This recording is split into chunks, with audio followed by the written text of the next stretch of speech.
Қайырлы күн, қалдарыңыз қалай? Менің YouTube арнама қош келдіңіздер. Біздің бүгінгі тақырыбымыз қолымнан келсе бүкіл әлем саған дос, келмесе жалғызсың. Енді жалпылама біз сөйлесу барысында адамдардың қызығушылығын оята білеміз ба деген сұрақты біз көбінесе ескере бермейміз. Енді кітаптағы мына оқиғаға мән берейікші. Мынандай бір жағдай болды. Эндрю Карнегидің қайынбикесі екі ұлы үшін қатты уайымдап жүреді.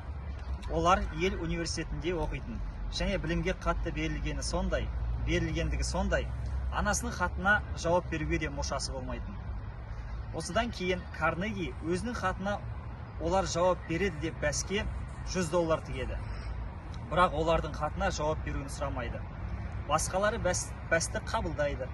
Сөйтіп ол жігіттерге әрқайсысына $5 чек жіберіп отырмын деген сипатта жай бір хат жазып жібереді. Алайда ақша салмайды.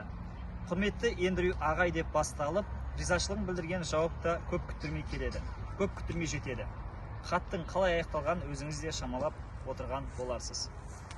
Енді жалпылама біз мысалға адамдармен сөйлесу барысында көбінесе қызығушылығын ояту керек деген қағиданы біз ұстана бермейміз. Енді сіздерге мына сөзді оқып берейін. Есіңізде болсын. Алдымен адамдардың қызығушылығын туғызыңыз. Бұлай істеу қолыңыздан келсе, бүкіл әлем сізге дос болады. Қолыңыздан келмесе, жалғыз қаласыз. Және де бұл жерде мынандай қағида бар, яғни адамдардың қызығушылығын туғыза біліңіз.